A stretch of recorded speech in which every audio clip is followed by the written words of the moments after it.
है हमारे सामने एक्सरसाइज 12.1 यानी प्रश्नावली 12.1। इससे पहले वीडियो में मैं आपको इससे संबंधित जितने भी सूत्र या फॉर्मूले हैं वो बता चुका हूँ। उन सूत्र और फॉर्मूले को अगर हम इस्तेमाल करेंगे इस प्रश्नावली को सॉल्व करने के लिए तो हमारा काम बहुत ही आसान होगा, तो बहुत आसान तरीके से हम इसको समझ सकेंगे। हमारे पास जैसे कि क्वेश्चन नंबर 1 दिया गया है, यहाँ पर इसमें बताया गया है कि दो वृत्तों की त्रिज्याएं क्रम से 19 सेंटीमीटर और 9 सेंटीमीटर है। उस वृत्त की त्रिज्या ज्ञात कीजिए जिसकी परिधि इन दोनों वृत्तों की परिधियों के योग के बराबर है। तो यहाँ पर 3 वृत्त की बात हो गई। 2 वृत्त ऐसे हैं जिनकी त्रिज्या हमको दी गई है और एक तीसरे वृत्त की त्रिज्या हमको ज्ञात करनी है। तो हम मान लेंगे कि माना जो है पहले वृत्त की त्रिज्या R1 है, दूसरे की R2 है और तीसरे वाले जो वांछित वृत्त है हमारा उसकी त्रिज्या कैपिटल R है। त्रिज्या को हम जानते हैं R से लिखते हैं। तो यहाँ दिया गया है, शुरू में लिख लेते हैं कि माना वांछित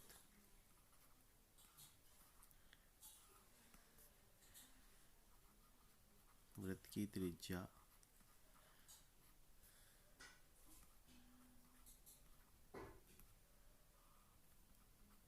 कैपिटल R दिया गया है हमको।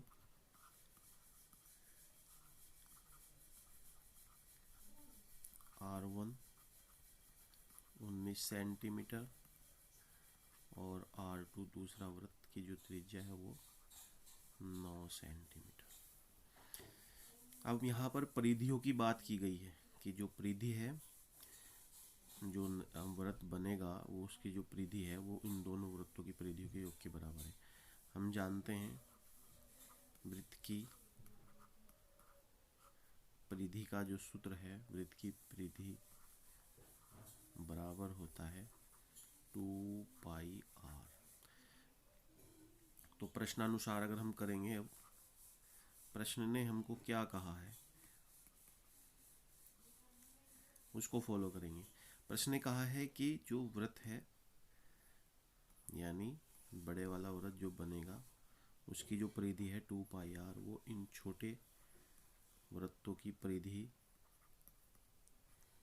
के योग के बराबर है, इस तरह से। अब यहाँ पर 2 पाई R, यहाँ से 2 पाई कॉमन कर लीजिए आप, R1 plus R2।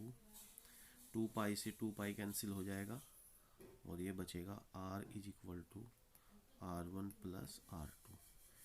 R1 R2 की वैल्यू पुट करेंगे यहाँ पर। R1 19 है, R2 9 है, ये बराबर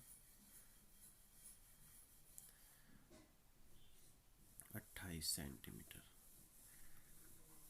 क्वेश्चन सॉल्व हो चुका है। उम्मीद है कि आपको समझ में भी आ गया होगा।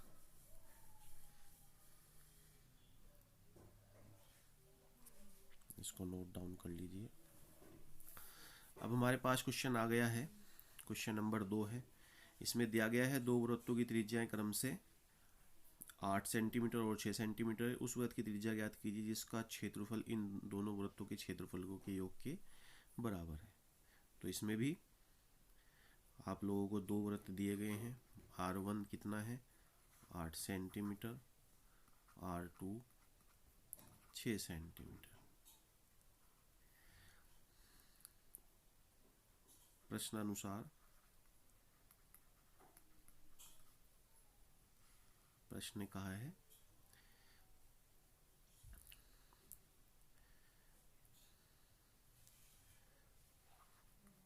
बड़े वृत्त का क्षेत्रफल छोटे बराबर है छोटे वृत्तों के क्षेत्रफल का योग। वृत्त का क्षेत्रफल क्या होता है पाई R स्क्वायर। तो pi R square is equal to pi R1 square plus pi R2 square. Pi से पाई कैंसिल कर देते हैं हम यहाँ से कॉमन निकाल के। पाई कॉमन निकाला, R1 square plus R2 square.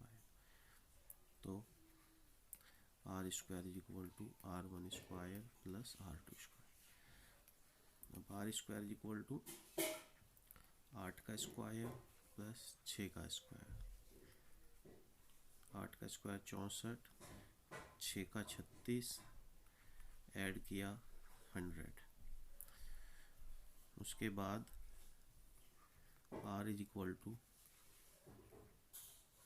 Root of 100 यानी 100 का वर्गमूल 10 सेंटीमीटर। यानी कहने का मकसद ये हुआ कि जो बड़ा वृत्त बनेगा उसकी जो त्रिज्या है वो कितनी है, 10 सेंटीमीटर।